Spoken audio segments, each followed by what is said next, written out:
एक बार की बात है, पहाड़ी के नीचे बसे एक छोटे से गांव में एक जवान लड़का रहता था। वह लड़का उस पूरे गांव में अपने आलस्य और काम चोरी के लिए प्रसिद्ध था। सभी गांववासी उसे आलसी कहकर ही पुकारते थे, क्योंकि वह पूरे दिन एक पेड़ के नीचे पड़ा रहता, झपकियां लेता और अपने भविष्य के बारे में अच्छे अच्छे सपने देखता।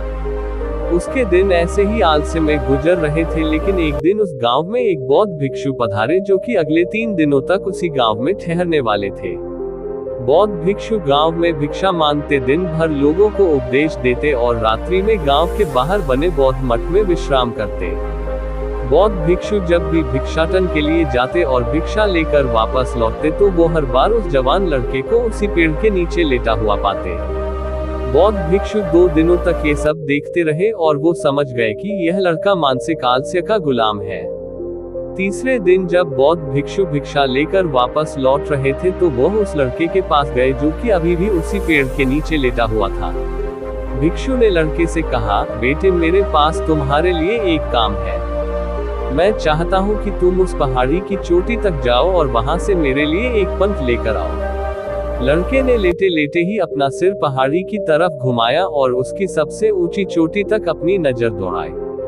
उसके बाद उसने बौद्ध भिक्षु की तरफ देखा और उपहास उड़ाते हुए कहा, यह असंभव है, मैं उस पहाड़ी के शिखर तक नहीं जा सकता, मैं बहुत आलसी हूँ। बौद्ध भिक्षु ने मुस्कुराते हुए कहा, अरे लेकिन मुझे जिस पंख की तलाश है वो इस पहाड़ी के शिखर पर भी नहीं मिलेगा।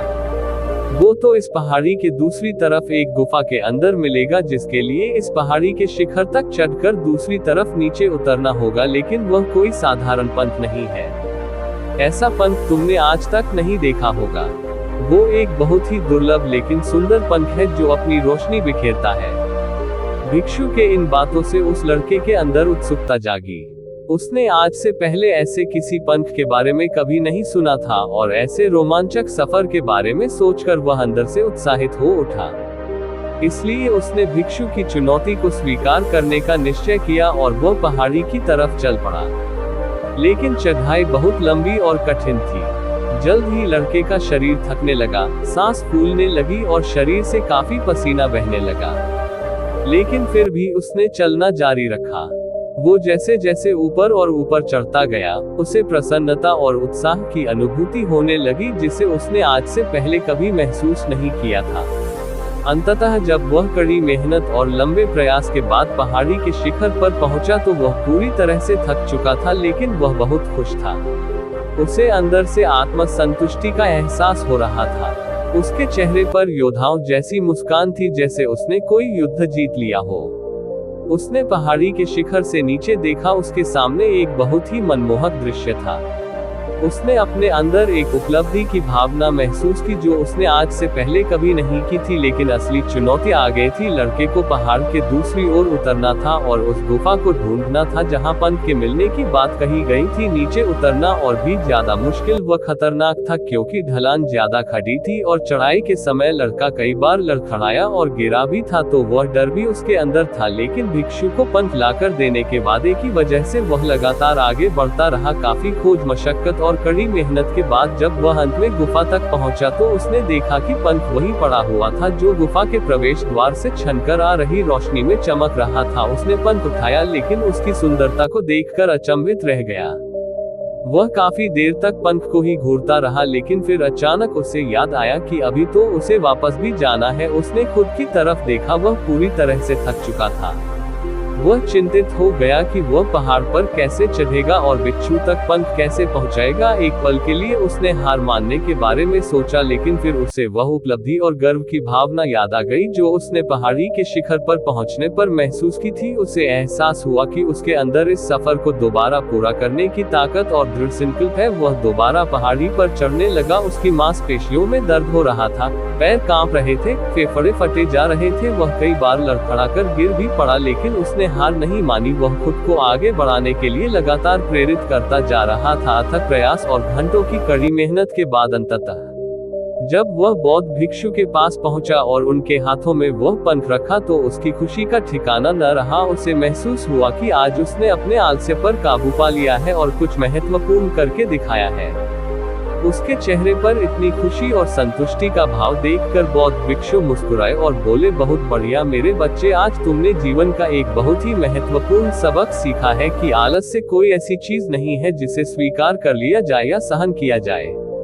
आलस से एक चुनौती है जिसे दूर करना होगा। यह एक बाधा है जिसे पार करना होगा और आलस्य को खत्म करने के लिए तुम्हें अपना पहला कदम उठाना ही पड़ेगा, अपने लक्ष्य की ओर चलना ही पड़ेगा और तब तक चलते रहना पड़ेगा जब तुम अपनी मंजिल को हासिल नहीं कर लेते।